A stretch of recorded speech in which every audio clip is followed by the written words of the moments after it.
Fanny Razafy Manantangy ary raha diso tafahotra insuffisance cardiaque no nahafaty azy hoy Fanny Razafy Manantangy. Raha ranom-pirenena maika ny fanarenana ifotony hoy ny PSD tsy tokony atahotra iroso ny tezamita hoy ny fanovana sy fanavaozana mila tazomina ny fanjakana tokana malotena saingo mena vahana sy ho masy mandidiny faritra hoy ny MFA. Manatitrany arabato amin'ny kilasy tongavy tonga sy hoana ato anatin'izao fotoana ny fampalalam-baovao izao manasanao ampanajana sy ampitiavana hanaraka ny antsipirim-baovao hatramin'ny farany. Pejiny politika avy hatrandry tsy olona no olana fa ny rafitra hitantanana ny firenena ankehitriny hoy ny vovonana diovy Madagasikara androany. Tsy mandeha araka ny lalana intsony fitantanana ny raram-panjakana eto amintsika ka tokony andravana ireo rafitra nipetrarany mpitondra teo aloha sy ny forongony izay niadivana sy notakiana teny Akianja. Mila mametraka mazava tsara ny rafitra hitondrana ny firenena ho an'ny tena fanovana sy fanavaozana ny mpitondra fanjakana ho izy ireo fa tsy mijanona ao anatin'ny rafitra sy ny sata napetraky ny mpanjana tany. Fanadihadiana eo amin'ny sariny mazava ny takina teny Akianja dia ny fandrodanana ny Andry Rajoelina sy ny forongony ho ny vovonana diovy Madagasikara. Mampieritreritra ny rehetra ny rafitra hitantanana ny firenena ankehitriny na par intérim na tetezamita. Mazava fa tsy mandeha amin'ny lalam-panorenana tena izy isika ankehitriny izay ny matimatesana teny Akianja satria mbola ny rafitra sy ny sata republikanina nipetrarany Andry Rajoelina izay nolovaina tamin'ny fanjanahantany ihany no mbola hipetrarana izao fitondrana izao. Tsy olona intsony olana eto fa ny rafitra mihitsy ka hitakina ny andravahana izay rehetra forongony Andry Rajoelina niaraka tamin'ny rafitra ny tantanany ho ny vovonana diovy Madagasikara. Zavatra misy ankehitriny nefa hatramin'izao dia andriamatomika président Mikael dia mbola mipetraka ao anatin'ilay lalam-panorenana fa efatra mahatonga ny resabe ankehitriny izay mahatonga anay anazava zao hoe lasa république par intérim ve ny eto mamita ny montany antratra amin'ny farany roa taona hoe sa inona marina ty zavatra misy eto amintsika ity mandeha hatramin'ny hoe tetezamita zao fa tsy mandeha amin'izany zao. Rehefa tena dinihana tokoa dia hoe tsy mandeha amin'ny lalàna tena misy tokoa tsika ity fa inona marina ny vahoaka malagasy dia tsy malala fa tsy hoe fanovana no ilaina tao sy fanorenana ifotony. Eto dia hoe zay ilay atao hoe refondation. Eto aloha dia efa mampieritreritra ary ady hevitra be ato amin'ny diovy Madagasikara hoe mahadika ny teny hoe refondation marina ve le hoe fanavaozana napetraka sy tantaraina ankehitriny. Ho anay mantsy ny dikany hoe fanavaozana zany dia manavao zavatra efa tota teo ihany no mipetraka eo tsy misy fototra miala ny nina fa avaozina na loko na ny rafitra kely eo mody hovahovana fotsiny mahatsaratsara etrika zay natao hoe fanavaozana. Tsy madika ny teny hoe refondation zany amin'ny diovy Madagasikara zany dia nyraisinay le teny hoe fanovana tanteraka ny ilaina ary fanorenana miainga any amin'ny fotony mihitsy. Tsy mahagaga raha miverimberina ny krizy eto amin'ny firenena raha mbola ny sata napetraky ny frantsay no hitantanana ny firenena ankehitriny ho ny fanamafisana. Raha tena nao fanovana mila ravana avokoa ny androm-panjakana rehetra misy eto ka ametraka rafitra sy sata vaovao hitondrana ny firenena makany amin'ny tena fampandrosoana ho ny fanamafisana. Fanontaniana petraka ary angatahanay dia hoe rafitra manahoana ny tokony hafana mametraka ny rafitra vaovao. Zay no mahatonga anay miteny efa hatrany amin'ny volana oktobra zay vao mipetraka teo andriamato Mikael no efa niteny zay hoe ny tena mety aminao raha tena anao ny refondation anao sy ny fanovana eto changement dia raha vao daholo aloha ny androm-panjakana misy eto. Ny rafim-panjakana zany dia ny rafitra misy lalàna misy eo anatin'izay sy ny olona rehetra ao anatin'izay zany raha daholo dia mila manangana sata vaovao ianao ahafahana mametraka manatanteraka ny atao hoe fanovana marina na le hoe changement zany sy ny refondation. Tafiditra ao anatin'ny tetezamita isika ho izy ireo ka tsy maintsy atona ny laharam-panorenana repoblika faefatra. Tokony efa misy androm-panjakana manokana isana ny andraikitra amin'izany. Nandroy sosokevitra ny vovonana diovy Madagasikara ary nilaza fa afaka manolotra sata ny tetezamita ho an'ny fanovana eto amin'ny firenena. Tokony reto ny androm-panjakana hitantana izany tetezamita izany. Voalohany ny fiadidiny ny fanovana ny repoblika sady fahefana tampony amin'ny fanatanteraka. Faharoa ny fahefana avo ny fanovana haute autorité de la refondation. Fahatelo ny gouvernemanta ny firaisam-pirenena gouvernement d'union nationale. Faefatra ny antenimieram-pirenena ny tetezamita Assemblée nationale de la transition. Fahadimy, ny antenimieran-doholon'ny tetezamita. Fahenina, ny fitsarana manokana misana ny fifidianana cour électorale de la transition. Fahafito, ny CNIT vomière manomana fifidianana maharetena ho an'ny tetezamita. Mijoro amin'ny fotokeviny hatrany ambolohany fonombola cellule de crise diovy Madagasikara ity vovonana ity hatramin'izao. Mazava ny tanjony anadio an'i Madagasikara ifanaraka amin'ny lalana makany amin'ny fanovana. Mijoro ara-panjakana ankehitriny vovonana diovy Madagasikara raha mbola cellule de crise izy teo aloha izay teraka tamin'ny volana desambra 2022 taoriny nahazoany Andry Rajoelina ny fahefana. Manodidina izay vaovao izay ny fahafahany mpitondra mamaly ny fitakian'ny vahoaka sy ny mpitolona no tena andrasana miaraka amin'ny fanendrena maika ireo lehiben'ny faritra ho fanamafisana ny fitantanana eny fotony fa tsy ny anarana iantsona ny fitondrana hoy Eliana Bezaza sekretera nasionaly ny antoko PSD. Rehefa miditra amin'ny tetezamita kosa ny firenena iray dia tsy maintsy ekena ireo fepetra sy ireo vokatra teraka izany hoy Linora Laimary. Isy fiatraika amin'ny vantana amin'ny famatsimbola sy fiara-miasy iraisam-pirenena ny fanapahan-kevitra mikasika ny androm-panjakana raha ny fanazavany amin'ny fandraisam-peo ny Narcisse Karazavy sary sy rindran-tsary ny Mathieu Princy. Tsy tokony hadevitra intsony hoe intérim sa tetezamita no iantsona ny fitondrana mijoro amin'izao fotoana. Ny tena zava-dehibe dia ny fahafahan'ny mpitondra mamaly ny etaetan'ireo vahoaka sy mpitolona izay naneho fitakiana teny Ankianja ho ny sekretera nasionaly ny antoko PSD Eliana Bezaza. Akoatra izay nambara ny famaika ny fanendrena ireo lehiben'ny faritra mba hiara-iasa amin'ny vahoaka sy ny tompona andraikitra eny fotony amin'ny fikarohana vahaolana maharitra manoloana ireo olana sedrain'ny mponina.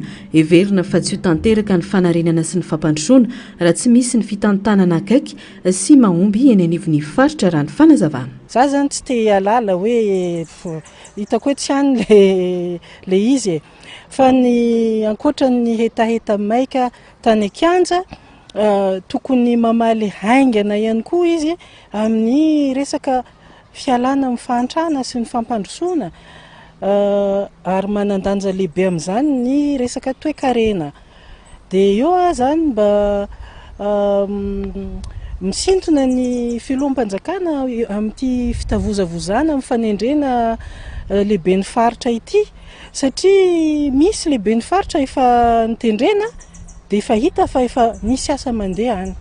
Fa maninona ny lehiben'ny faritra tsy tendrena daholo. Rehefa nisafidy lalana makany amin'ny tetezamita ny firenena iray dia tsy maintsy mivonina hiatrika ireo fepetra sy ny vokany rehetra takiana amin'izany hoy ny mpanao politika Linora Laimary. Araka ny fanazavany anjaran'ny mpitondra amin'izao fotoana no mandanjalanja sy mijery izay tena mahasoan'i Madagasikara mihoatra noho ny tombontsoa ara-politika manokana. Misy vokany vantana amin'ny fiainam-pirenena ny fanapahan-kevitra raisina mandritra ny tetezamita indrindra raha mikasika ny fandravahana na fanovana androm-panjakana. Safidin'ny lohantsika dia tokony tsy atahotra masona ka raha tena andeha tetezamita marintsika dia tokony vonona zany tsika hiatrika ny zavatra rehetra takiany zany atao hoe tetezamita zany. Za tsy teny hoe tokony horovana le androm-panjakana na tsy hoa fa anjaran'ny mpitondra no mijery sy mahita hoe inona no mahasoan'i Madagasikara.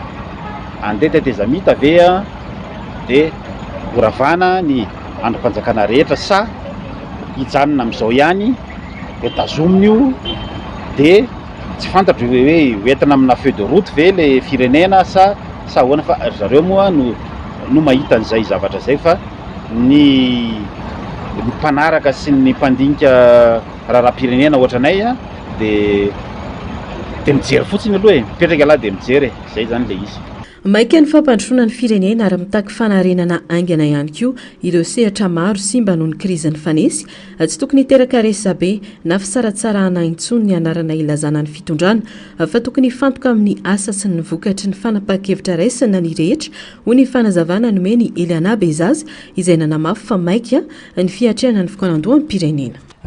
Zany hoe mbola le fitondrana teo aloha ihany no any dia tsy fantatra izay ataondry zareo any fa efa ilaina amin'izay zao mba misy olona tendrena izao fitondran'ny fanavozana. Zavoza araka izany fanjakana raha tena vona hitondra fampandrosoana marina satria izay ny fototra hijoroany ny tena fanavozana marina raha ny fanazavana trano.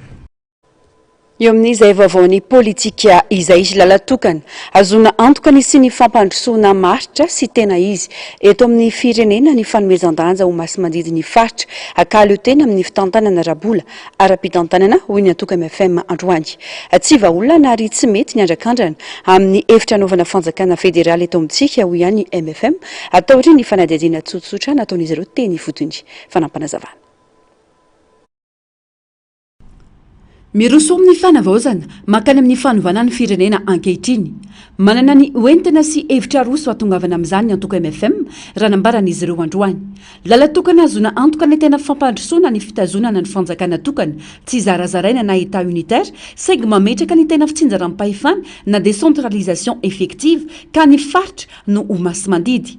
Tsy kena intsony état unitaire centralisé ho rafitra fitondram-panjakana eto Madagasikara fa rafitra fany eny amin'ny faritra mandray andraikitra rabola ara-pitantanana ary ara-panapahakevitra no ilaina. Tsy teanao andrakandrana fanjakana federaly raha teo ny vahoaka malagasy raha ny vokatry ny fanadihadiana tsotra nataony MFM. Fa io ny lalana hampandrosoana ny firenena. Miandrintsika aloha ny fandaminana ny concertation nationale. Lalam-pandroenana ohatry ny ahoana ny voaka ao efa manao sondage tsotsotra ihany zay amin'ny zava misy eto amin'ny firenena zany fa makany amin'ny hevitry ny antoka MFM ny zava-misy rehetrarehetra aloha tsy te hiditra tsy hanao andranandrana amina fanjakana vaovao amina état fédéré ny vahoaka malagasy izay aloha zany ny sondage somary efa narana na dia misy mivoy raha le hoe hanao fédéralisme tsika fa rehefa mijery zay zany mpanao politika sy ireo olo manakaja misy eto dia ny mety dia ny fametrahana ny rafitra région. Azo antoka fa maro ireo tombotsoa azo avy amin'ny fanomezan-danja ny faritra ho masimandidy hoy ny fanazavana raha tsy laza afa-tsy ny fahaleovan-tena ny faritra raha toe-karena. Mametraka ny fahaleovan-tena n'le région maintsika ara-toe-karena zay aloha zany amina resaka fitantanam-bola hatrany dia tombony be zany zay ho amin'ny région satria taloha mantsy dia zay vola maty na zay vola azo avy any amin'ny région miakatra aty amin'ny fanjakana foibe dia ny fanjakana foibe indray manome ny pourcentage zay ivony dia ivony izao zany tsy zay intsony no atao fa anjaran'zareo ny miezaka ao amin'ny faritra misy azy fa izareo indray no mba ho velomina ampiana zany ny vola zay heveriny noentiny miasa amin'izao fotoana izao. Mankalaza ny fahatelo amby 10 taona nijoroany moa ny antoka MFM ankehitriny izay nomarina tamin'ny fomba ofisialy androany sady rentrée politique ho an'ny antoko. Afaka nankalaza ihany koa ny taona vaovao izy ireo izay nirahana nantanteraka tamin'ireo antoko politika namaly ny fanasana sy ireo solitena avy amin'ny faritra. Loha hevitra nentin'izy ireo tamin'izany hoe firenena malo tena hotrolo ny faritra masimandidy.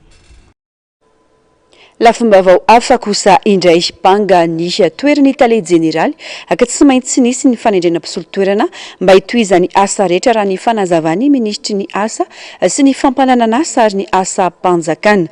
Fantatra fa ny 3 febroary izao no isokatra ny fiantsoana fametrahana tota-taratasy ho an'ireo izay liana teo Italie Générale ny CNAPS hoy Florence Soatina Betty Leona androany. Tato-bavaon'ny Narcisse Karazafy, Mathieu Princy. Tale Général mpisolo-toerana avy ao amin'ny ministera ny asa sy ny fampananana asa no mendraikitra vonjy-maika ny fitantanana ny CNAPS amin'izao fotoan'izao nambaran'ny ministra fa tsy maintsy natao ny fanendrena mpisolo-toerana mba hiantohana ny fitohizany asa andavanandro toy ny fandoavana karama ny volan-jaza ny volan'ny bevoka ary ireo raharaha sosialy maro iankinan'ny CNAPS no mafisina nefa fa vonjy-maika ihany zany satria isokatra amin'ny 3 febroary ho avy izao ny fandraisana ny antota-taratasin'ireo liana teo Tale Général vaovao eo anivon'ny CNAPS.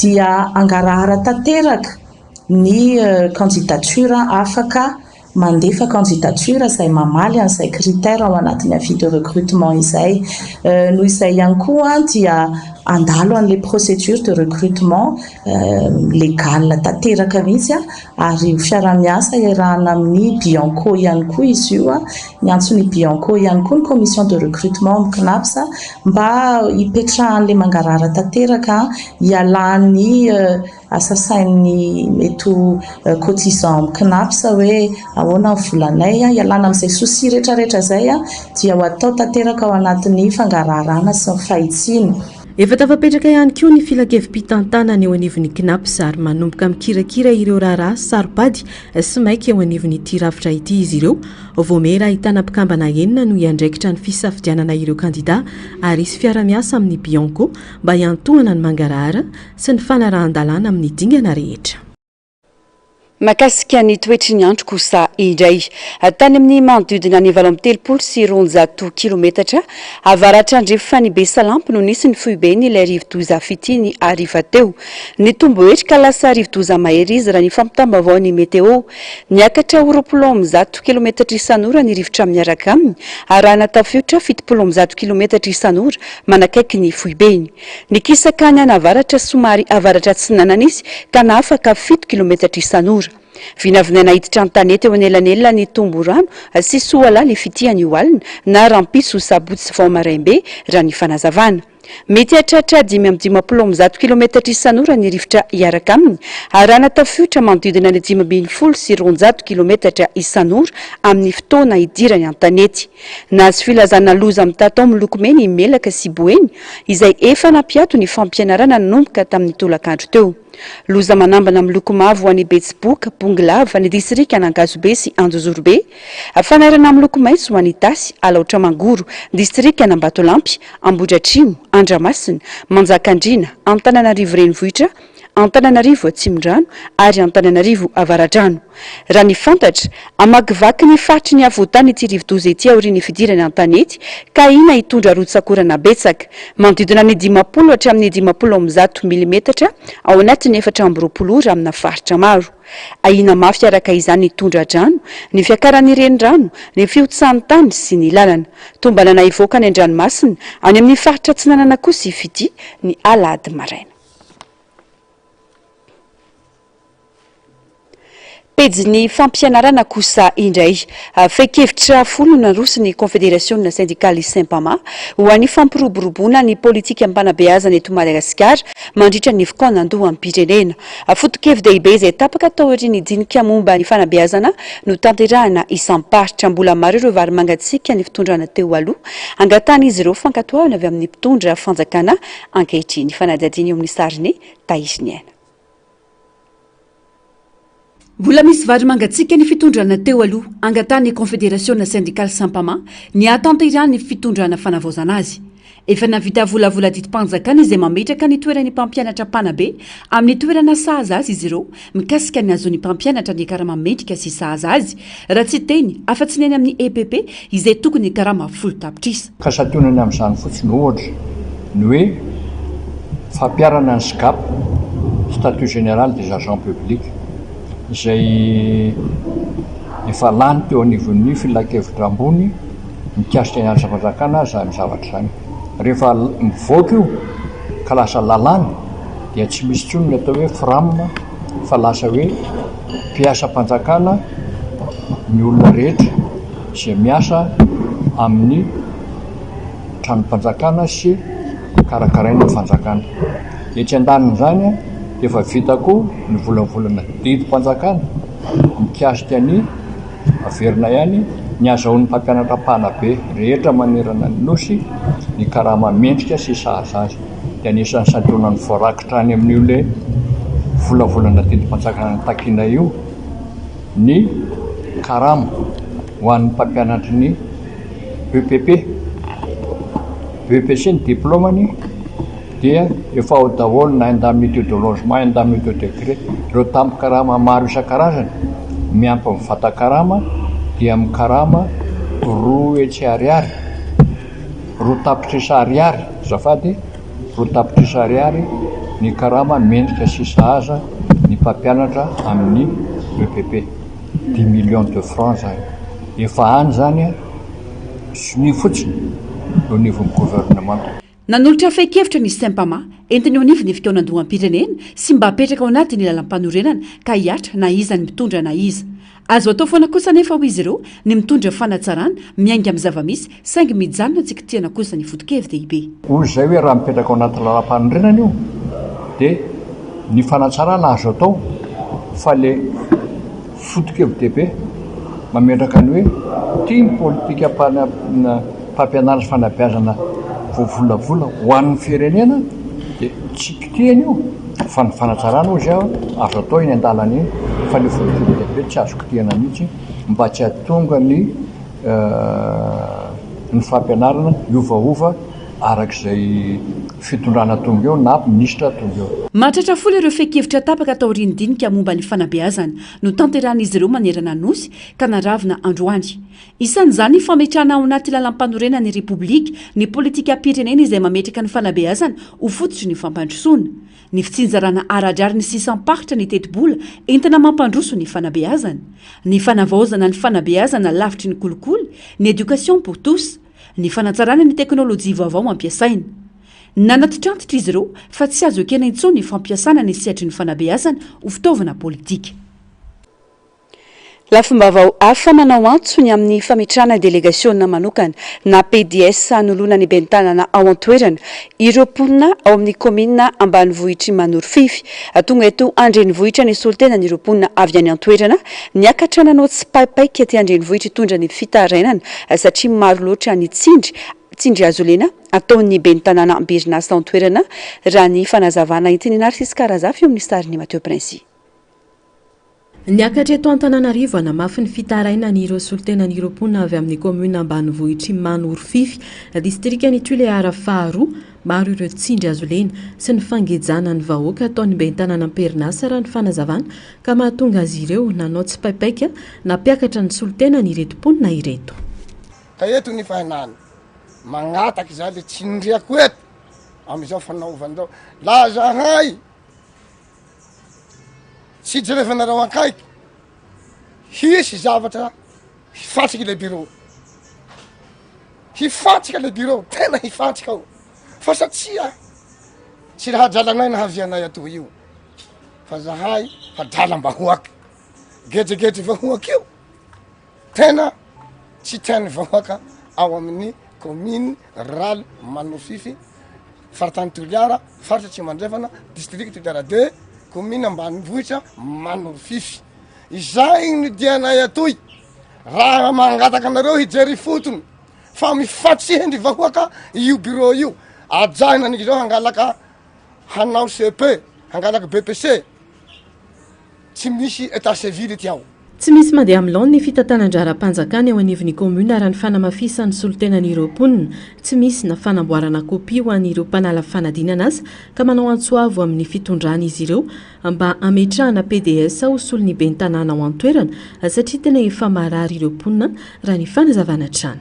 Teo resaky deuxième copie fotoa fanadina moa zao fikarakarana copie nefa le état civil tokony misahagna an'io commune io nesoriny bentanana fa hisy 4 mois latsy 5 hatram'izao tsy misy mandeha ty asa amin'ny commune ao satria miasa amin'ny commune hafa agny zay fa hamboatsy copie fa tsy miasa amin'ny commune Manorofify eo. Lananao publication ty mera lefa nisy fitaraigna-bahoaka nalany le trésorier napetraka ao nala sary amy ordi eo nefa tsy état civil igny ary tsy mahalala fanamboarana copie zao fa mila olo fananao information fanamboarana copie fa tsy resaky trésorier halanao sary hoe ingo ane commune mandeha zao lainga reny ka mangataka amin'ny fitondram-panjakana surtout fa i président Mikael Randrianirina mangataka zay ny hanovana PDS ny commune-nay fa la io mbo tsisy fijerevana ny fitondram-panavaozana ankehitriny zao mety hamatsiky bureau le fokon'olo atao hoe mandika lalàna nefa marary.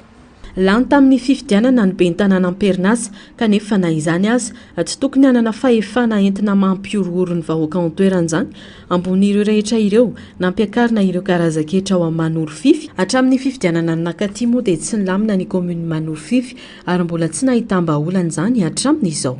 Kanay vahoaky dia mana fitarainana zahay io tonga aty Antananarivo tsy manandrala tsy mpanan-karena fa ray aman-dreny tanà andimy amin'izay commune misy anay ao nanao hetra nanao tsy paipaiky niakarinay aty Antananarivo tsy tokony ho izao zahay ho ny avy atoy Antananarivo fa ho ny maro be la ohatsy ka ny mora ny frais sy ny entimanana fa no tsy fisian'ny entimanana dia zahay dimy amin'ny raha lahy zao ro voatendry hilaza izay tatitsy avy amin'ny ray aman-dreny hetaheta mitaky izay fanovana ataon'ny bentanana zay mangataka aminareo manam-pahefana hidina fotony mba hahafantara izay tarainay zao ka io zany laha nareo tsy mijotso agny afaranay hifamonovono satria tsy maintsy miafara amin'ny fantsihy bureau na io zay angatahanay aminareo manam-pahefana mba hidinay fotony hijery ankaiky zay kominy misy anay zay lasa tanana maty tsy misy mpiany kominy Manorofify io ny soltenan'Iroponina 5 kilometatra miampita rano miala amin'ny district Antoliara faharoa misy any Manorofify manao antsoavo araka izany ny soltenan'Iroponina ao anatin'ny kominy Manorofify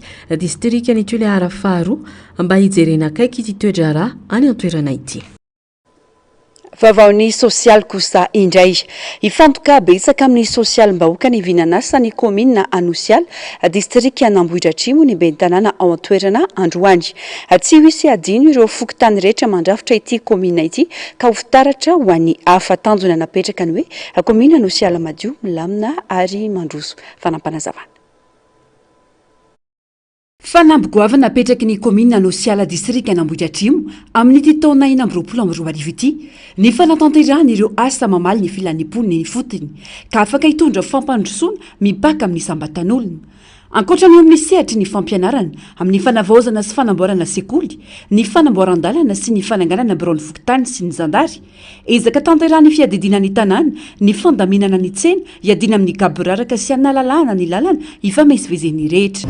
Compacteur niveleuse araky ny izay takatry ny commune moa zany dia mieritreritra ihany koa izay ny anao pavé satria efa misy mpiara-miambinantoka maromaro dia misy lalana tena point noir izay tokony ho atao pavé ao anatin'izany commune izany. Dia ao koa ny lafin'ny tsena izay efa ezaka nataonay voalohany nandamina ny tsena rehefa voalaminay ny tsena ankehitriny anefa tsy maintsy omena ny toerana sahaza azy satria raha teo aloha dia tanina olon-tsotra no nametrahanay an'ireo mpivarotra ireo fa ankehitriny dia miezaka izay miara-miasa sy mifanaraka amin'ireo tompon'andraikitra misy amin'izao fotoana izao anatin'ny tsena dia ny lehibe an-tsena izany dia eo no hitondrana ny anjara brika antarana izany tsena izany mba ho tsena manaraka ny toetrandro sy ny fenitra misy amin'izao fotoana izao dia tsena misy rihana ary ngeza koa izany. Tsy ho diso anjara ihany koa ny distrika Anambohitra Atrimo iray manontolo. Misy ny tetikasa ananganana kianja mitafo afaka andraisan'ireo hetsika ara-javakanto ara-kolotsaina sy ara-panatanjahantena tsy hanavanana ny zanahaniza ho ny fanamafisana. Estrady moa efa vitanay tamin'ny tokanana tamin'ny 26 juin taona 2024 dia eo andala pikaroana sponsor moa izahay zany nampanampy mba ahafahanay manafo an'io ary ho andraisana ny kolotsaina fanatanjahantena rehetra ary ny hetsika na kristianina io tsisy ho diso anjara ao amin'izany toerana izany daholo satria ambanivohitra moa tsy manana kianja mitafotsika sy manana kianja kolotsaina dia io no kianja voalohany ho apetrakintsika eto amin'ny distrika Anambohitra Atrimo mihitsy raha izay no azo atao.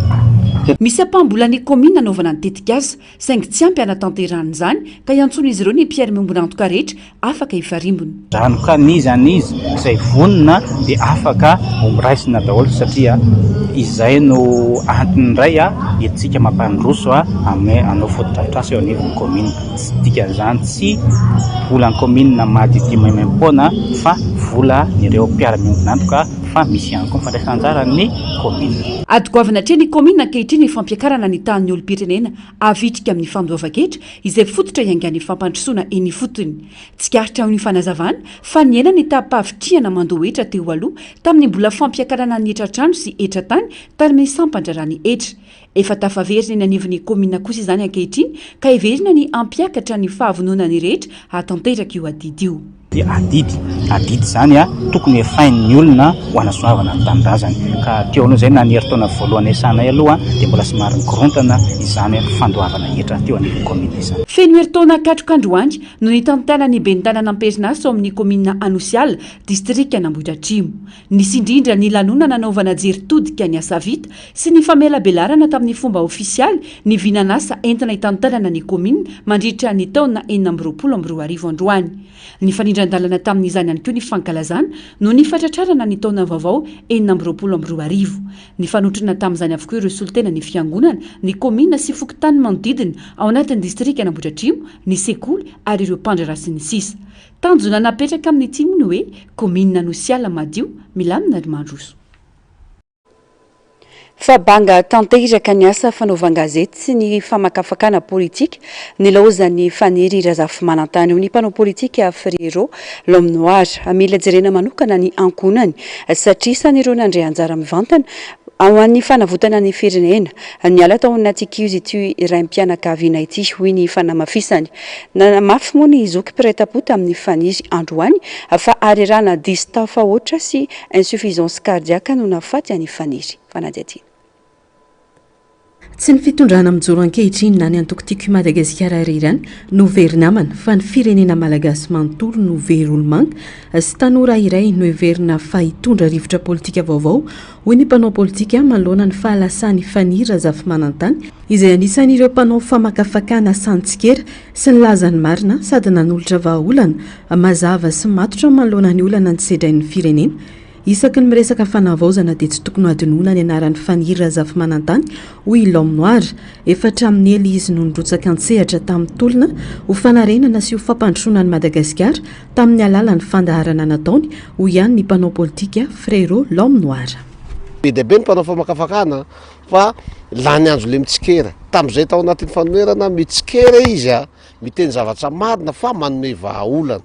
Zay moa zany anisan'ny vahiny matetika noraisiny mahatsiaro hoe nahazo tsaikefa aminy satria zay tsaikefa zay tsy dia ho anay manokana fa ho an'ilay firenena satria azadiny fa mpanao politika rehetrarehetra dia le firenena no iazakazana ka ho anay zany very olomanga tanteraka ity Madagasikara malalatsika ary very tanora.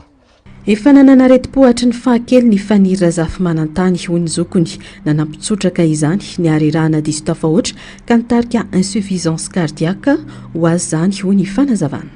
Tsy maty noho ny fanapozinana Faniry fa noho ny toe-pahasalamany ara-po izay efa niainany ny raha niainana tamin'ny fahazazana io fa tsy niteneniny ary tsisy nafantatra raha tsy izay mpiray-tapo aminazy ihany.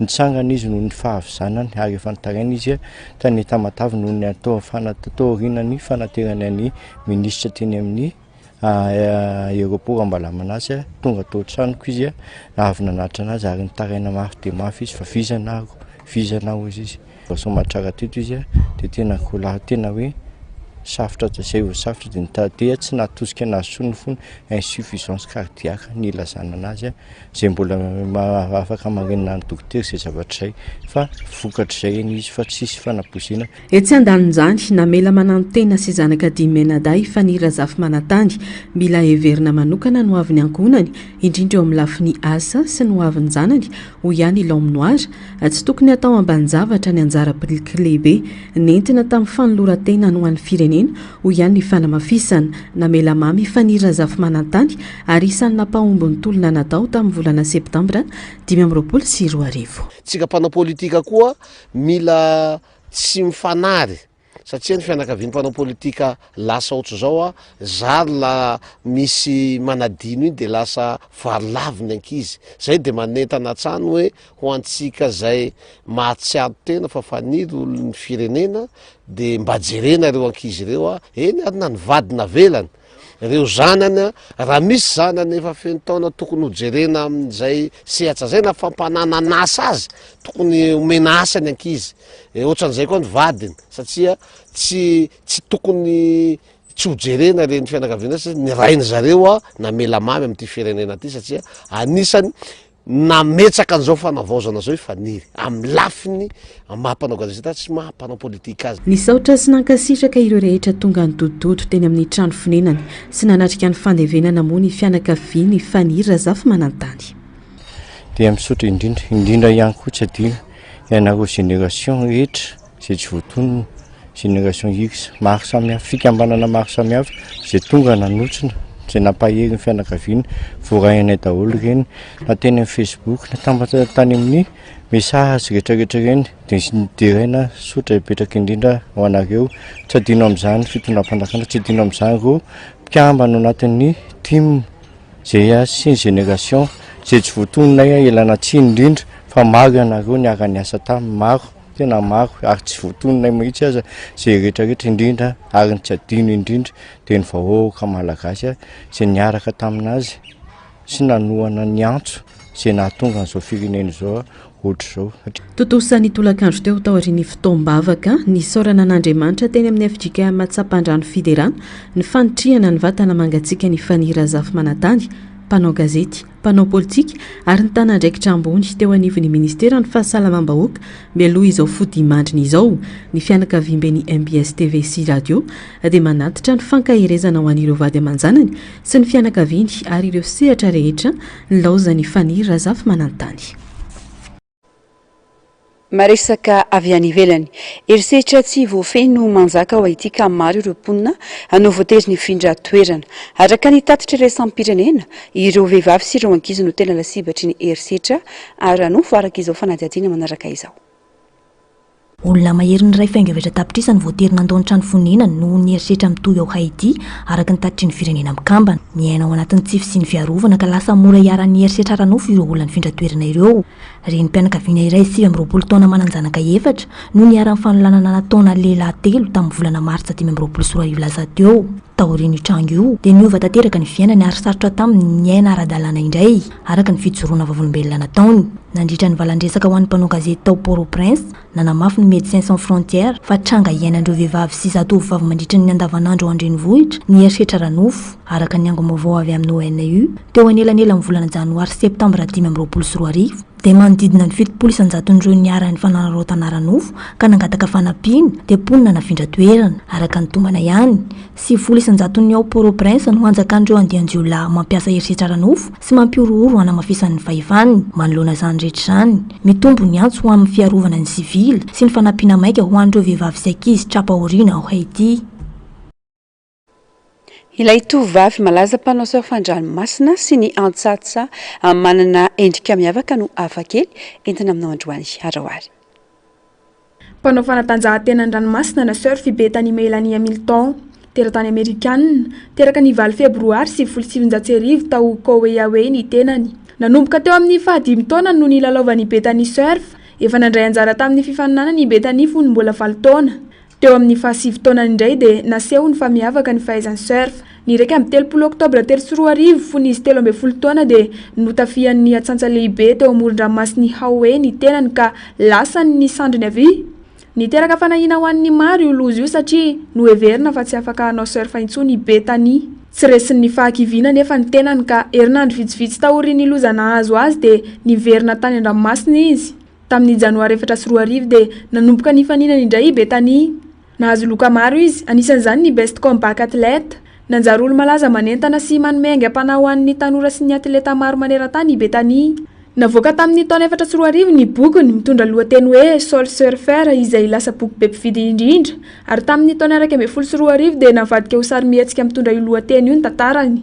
Nanambady an'i Adam Dirks tamin'ny taona 2013 Bethany izay renim-pianakaviana mananjanaka 4 ankehitriny. Amin'ny ankapobeny mariky ny faharetana ny fiainan'ny Bethany Hamilton satria nateo aza ny loza sy ny fahasembanana dia azo tanterahana foana ny nofo rehefa misy ny finiavana sy ny finoana. Ny requin lutin na requin gobelin dia karazana atsantsa miavaka amin'ny fianakaviana Mitsukirinidea izay iray monja ao amin'ny Genus Mitsukirina. Miaina any an-dranomasina lalina eo anelan'elan'ny 30 ka hatramin'ny 309 metatra. Amin'ny morontsiraka atsinanana sy andrefana, ranomasimbe Atlantika atsimo sy avaratra ary morontsiraka Amerika atsimo ity karazana atsantsa ity izay tsy mitovy amin'ny atsantsa rehetra. Lava sy ngeza ny vavany ary miavaka ny nifiny. Matetika dia eo amin'ny 3 ka hatramin'ny 4 metatra ny halavany fa mety hahatratra 9 metatra indraindray. Na dia lehibe aza ny requin lutin dia tsy mampidi-doza ho an'ny olombelona izy satria miaina amin'ny toerana lalina izay tsy ahitana olona ary mihetsika miadana noho ny vatany malemy. Mihinana trondro ny requin lutin. Amin'ny fotoana fiazany dia manitatra aingana ny vavany ny requin lutin rehefa haka ny biby. Vitsy ihany ny requin lutin voasambatra tsy na noho ny jony satria any amin'ny rano lalina no misy azy. Dia ny vaovao hafa kely tomboky lasy tongovavy noentina manakatona ny fampalalam-baovao tamin'ity anio ity ankasitrahana fenonao nanaraka ny vaovao hatramin'ny farany mametraka ny mandrapitafa ho amin'ny rampitso indray. Velomotompo.